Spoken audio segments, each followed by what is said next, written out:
Preaching to the choir, the health benefits of singing. This is going to be interesting. I like to sing. All right.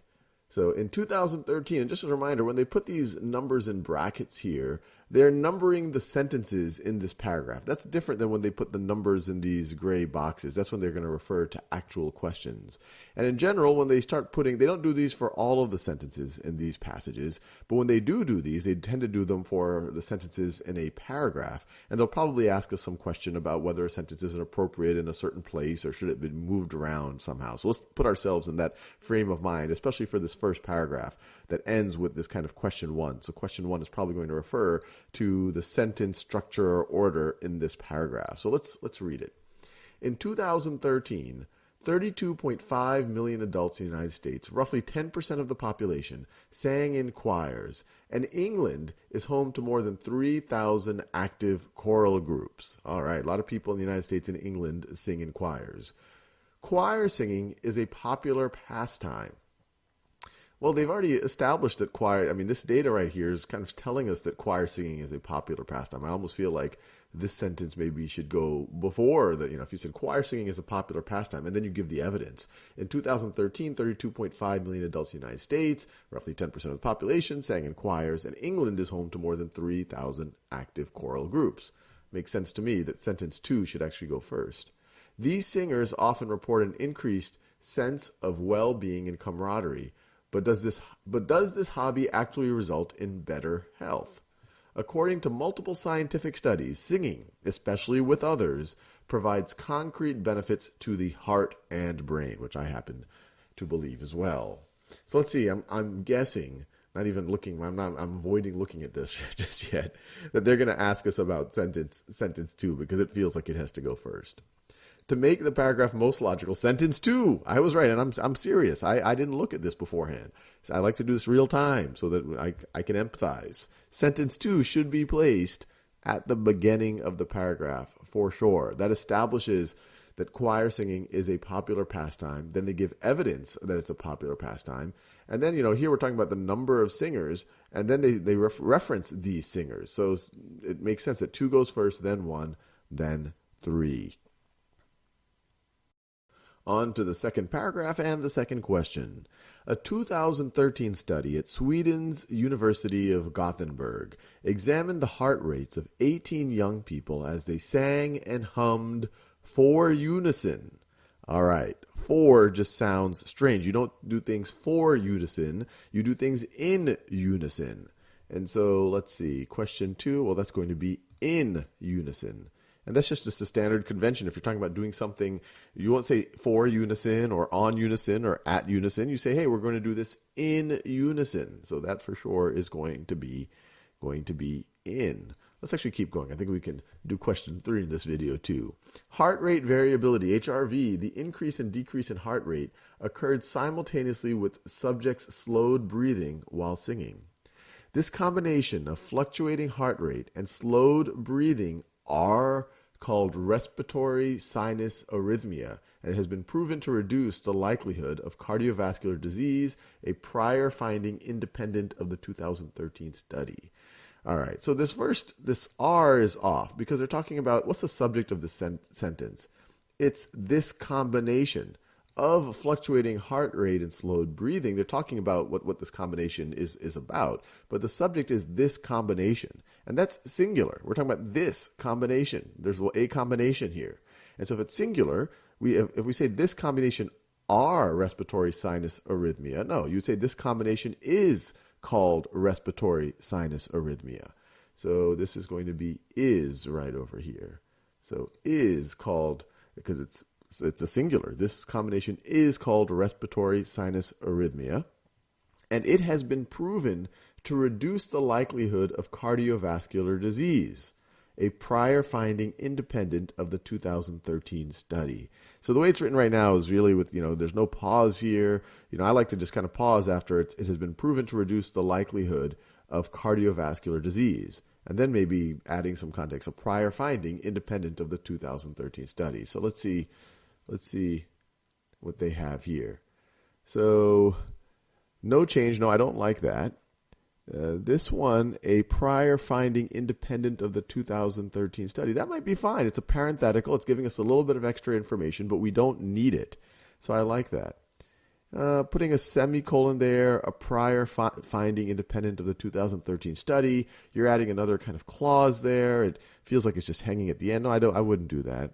And then a prior finding independent of the 2013 study with a colon. Colon, I view that as kind of giving more clarification or enumeration, and this is kind of giving more clarification. But I definitely like the parentheses right over here because it's making it clear that this last part that it has been proven to reduce the likelihood of cardiovascular disease, and they're just giving us in a parenthetical a prior finding independent of the 2013 study. We're now on question 5. People feel a keen sense of bonding when they sing together. All right, so that sentence seems like it's grammatically correct. Let's see what the question says. Which choice most effectively establishes the main topic of the paragraph? Okay, I see. They either want us to say, okay, we could have no change and say this sentence is what we would keep as our topic sentence, or maybe we would replace it with one of these other options. Well, to figure out how we could establish the main topic of the paragraph, I guess we're going to have to read the paragraph. So I would actually probably come back to question 5 after going all the way through question 9. So let's see if we can do that in this video. Singing stimulates the right temporal lobe of the brain and releases endorphins. Endorphins blunt pain and engender feelings of pleasure. So this right over here, so for number 6, to just kind of do a period and then do another sentence, it's not grammatically incorrect. I mean, it's fine to say that singing stimulates the right temporal lobe of the brain and releases endorphins. That's a sentence. And then to say endorphins blunt pain and engender feelings of pleasure. But these two sentences are very connected. In fact, this second sentence right over here is giving us clarity on what endorphins are. So I would think about kind of connecting them a little bit better. So let's see what the choices are. What the choices are here. So the first one is, well, they actually didn't put no change here. So they definitely want us to change it. I guess the way this is the way this is written.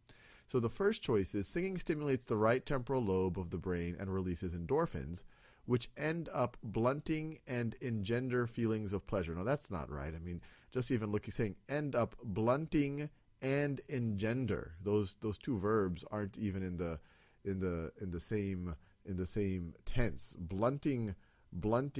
Yeah, this is blunting and engender. No, it's not. It's breaking your parallel construction, so to speak. Endorphins, which blunt. Let's see. Singing stimulates the right temporal lobe of the brain and releases endorphins, which blunt pain and engender feelings of pleasure. Yeah, that one could work, and it connects them better. Let's see. C, endorphins, but they blunt. No, you don't want to contradict it. We're just explaining what endorphins do. And this last choice, endorphins and they blunt. No, I think this is very clear when you say which blunt. You're clarifying what endorphins do. So I like B there. All right, let's keep going. So now we can go to question 7. So cortisol, a hormonal reaction to stress, and the secretion of which the brain controls, decreases after choir singing. All right, so cortisol is a stress hormone, and it decreases after choir singing. Meanwhile, oxytocin, which the brain interprets as a feeling of emotional bonding, is increased. So these are all describing ways that make people feel better. And I want to read this entire paragraph because at the end I want to go back to question 5 and think about the topic sentence. So all of these good things are happening. In a study at Oxford Brookes University, researchers surveyed 375 people who either sang alone, sang in a choir, or participated in organized sports. Those who sang in choir reported the highest levels of happiness. So everything we're talking about is, wow, this choir singing really can make people happier. So, and they're kind of citing even, chemical, we can point to chemical things happening in the brain that are actually associated with more happiness and less stress. Due to its positive side effects, therapists have used choir singing as an element for those dealing with depression and chronic pain. So I kind of like the due to its positive side effects, because that is the reason why therapists would use it. But let's just look at the look at the other the other choices. So I like due to. That's my default. So despite its positive side effects, therapists have used choir singing? No. I mean, they're using it because of the positive side effects, due to the positive side effects. This isn't a contradiction to the fact that it has positive side effects. It's not, if it was despite the fact that it's bad for people, therapists are using it, that would be a reason to use the word despite. But no, that doesn't make sense. In addition to its positive side effects, therapists have used choir singing as an element for those dealing with depression and chronic pain. Well, it's not an addition. It's giving the causality because due to its positive side effects. This is why therapists are thinking about using it as a way to deal with depression and chronic pain. And then besides, once again, it's not a besides. The therapists have used choir singing. That's because due to the positive side effects. It isn't on top of or another thing that's seemingly unrelated. So I definitely would go with no change. And let's go to question 8. And once again, I'm using a prototype version where it says 6 out of 5, 7 out of 5. Obviously should not be out of 5 because there's more than 5 questions here. But let's go to question 8. So due to its positive side effects, therapists have used choir singing as an element for those dealing with depression and chronic pain. An element feels a little weird. An element of what? Let's see what the other options are. An accessory for those dealing with depression and chronic pain. An accessory, I imagine, more of a bit of a, it wouldn't be a process like a choir singing. It wouldn't be an activity. I wouldn't call it an activity, an accessory, or a piece. I mean, well, yeah, accessory doesn't feel right there. Let's see. Choir singing as a supplement for those dealing with depression and chronic pain. A supplement could be good because you wouldn't make this the primary treatment if someone has severe depression or chronic pain. You wouldn't just say, hey, why don't you go start in a choir, go start singing in a choir. There's other things that the therapist would probably do to help alleviate or deal with the depression and chronic pain, but it would be a supplement above and beyond what kind of the more traditional methods might be. This could be something to do on top of that. Now, an addendum, once again, this is like something that you add on to other things, and so it kind of is like a supplement. But I view an addendum to kind of a presentation at or to a kind of a position paper or something I add on to the back of something like that, like a proposal. I wouldn't use that word if I'm talking about kind of treatment or dealing with something. And that's kind of how I feel about accessory. Accessory is something that kind of adds on, but I think of an accessory as more of like a watch or a purse or something, not as much as an element to kind of go above and beyond the existing treatment. I like the word supplement here. But let's keep going. A study from an Arts and Health Research Center in Canterbury, England, followed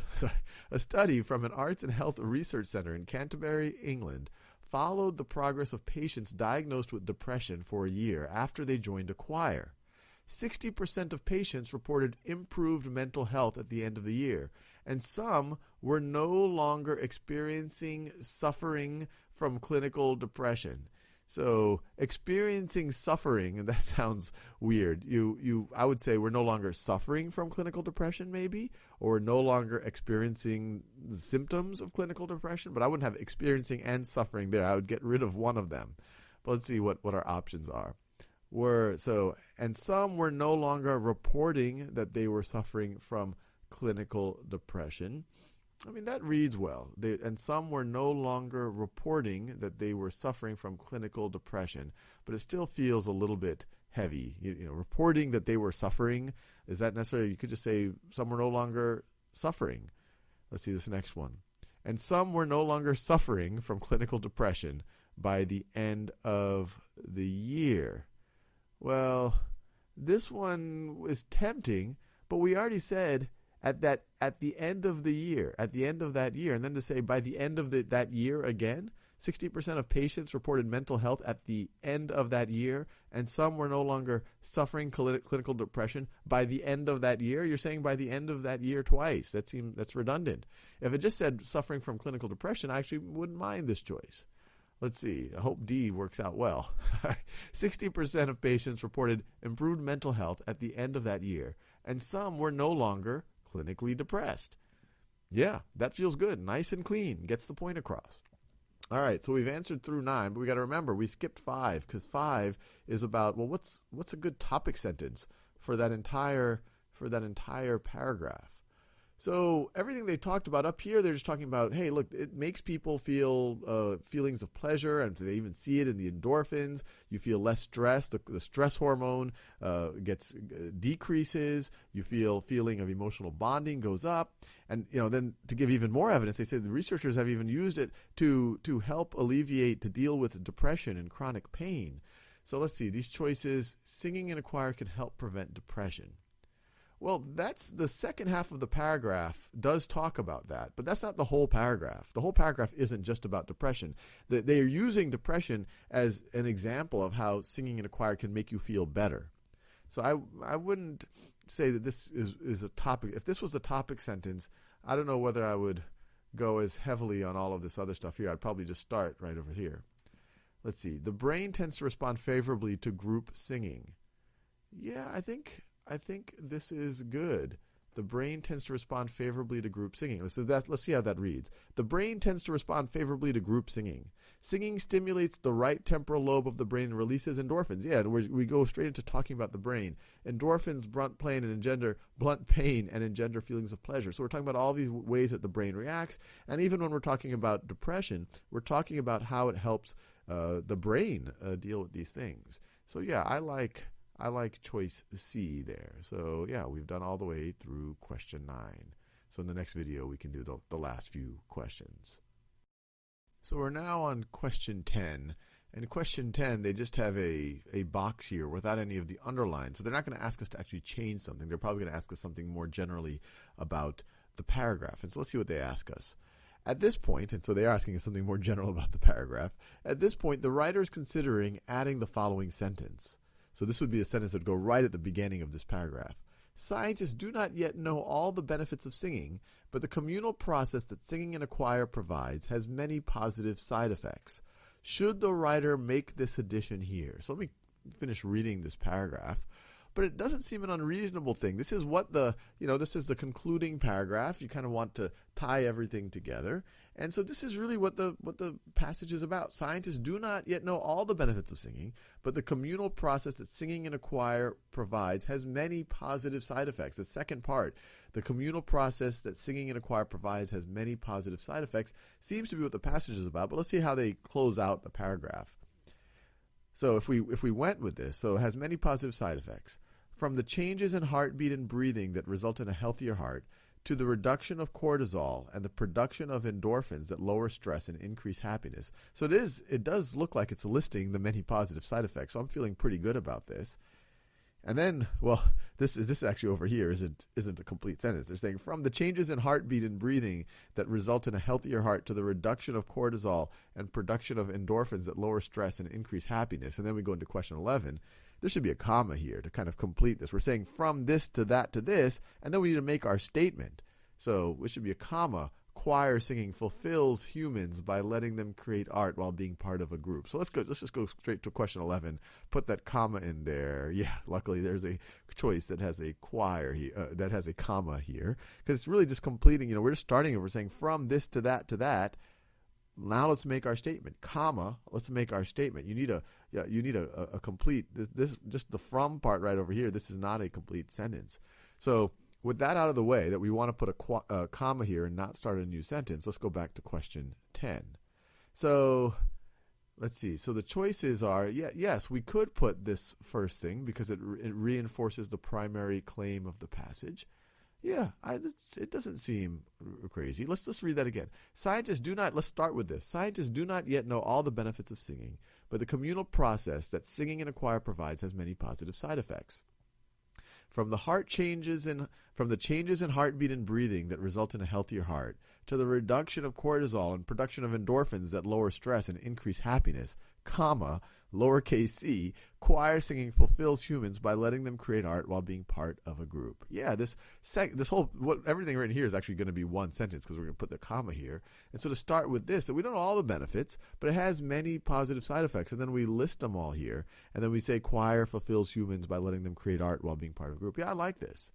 Let's see. Yes, because it offers additional information that supports the claim of the passage. No, this doesn't give us any new information. It's just tying things together, so I wouldn't pick B. No, because it provides information unrelated to the passage. Well, first of all, it is related to the passage, but it's not providing new information, so choice C is definitely not the case. No, because it distracts from the focus of the previous paragraph. No, if anything, it's a nice tie-in from the previous paragraph, because the previous paragraphs were saying, hey, all of these clues we have about the different ways choir singing might help the brain. But these are just clues. We don't know exactly how the brain works. We don't know exactly the mechanism by which choir singing makes our brain do all of these positive things. So it's nice that they said that we don't know all of the answers yet, but it does have many positive side effects. And then we list those side effects, and then we kind of close it all up together. Yeah, so I feel good about A for question 10, and then B for 11, where we definitely don't want to, this thing right over here wasn't a complete sentence. And once again, I'm using a prototype version of this, so this is a little bit of a bug. It should say question 11 out of 11. Anyway, you get the point.